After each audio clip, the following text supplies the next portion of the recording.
Mr. President, Excellencies, ladies and gentlemen, I am here to speak about aging and older persons.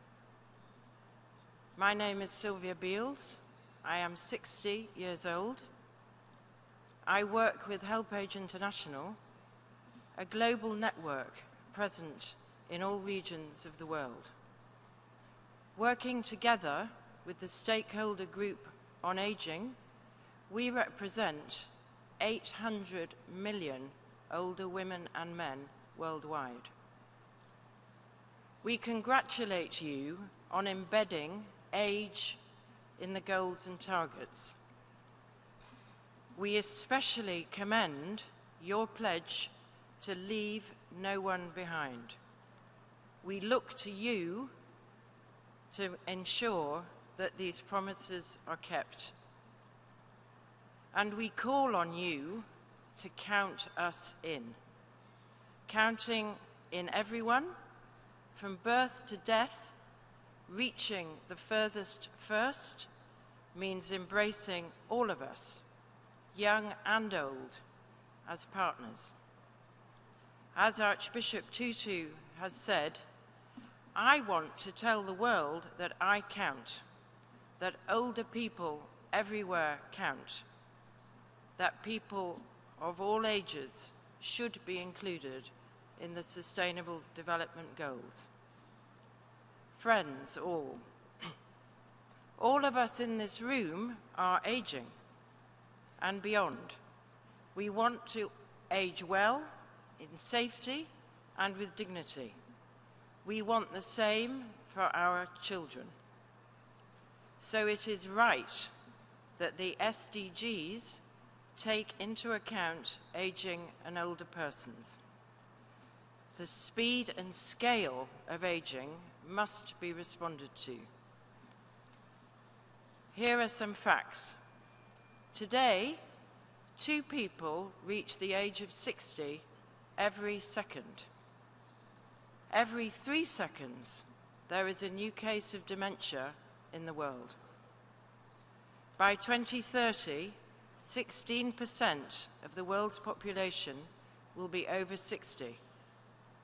Women over 50 already make up a quarter of the world's women. Almost 47% of people over 65 live with disabilities. Those over 60 account for 3/4 of the deaths caused by non-communicable disease. And even though aging is happening fastest in the developing world, basic requirements for living well in later life do not exist. Lack of regular income blights the lives of millions. Only 1 in 4 have a pension in middle and low-income countries. Loans for business are denied on the basis of age. Older women are invisible victims of appalling abuse and violence. They experience the dual impact of age and gender discrimination. They have less access to education and health services. They have lower earning capacity and restricted access to land ownership. And we older people, we fear, with reason, poor health, illness, and poor care. Just 2 weeks ago, here in the United Nations, 78-year-old Esther told us about the death of her 75-year-old husband in his wheelchair after being forced to wait for over 5 hours in a hospital queue to see a doctor. She said this was not unusual, and she was despairing at older people's invisibility and exclusion. Excellencies, aging is both an opportunity and a challenge in our ambition to leave no one behind. We have recommendations for you. In the first place, we must recognize that population aging is a success. It is not a burden. It is a triumph of humanity and of development. Celebrate aging. Do not fear it. Secondly, in your national planning, analyse, prepare for, and invest in population ageing and in older people. Create and finance programmes that address the needs of older persons and that protect our human rights.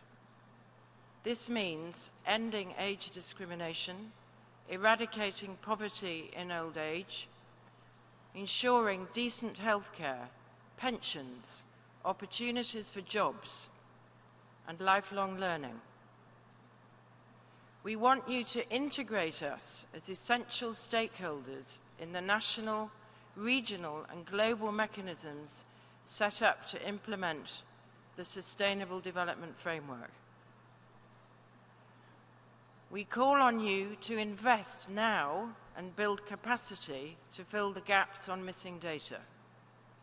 Comparable poverty data in old age is missing for 93 countries, especially in Africa. Data sets that impose age limits of 49 or 64 years are not fit for purpose. These age limits mean that violence against older women goes unrecorded. Excellencies, ageism must end now, once and for all. In the words of Archbishop Tutu again, as we get older, our rights do not change. As we get older, we are no less human and should not become invisible. Please count us in. Thank you.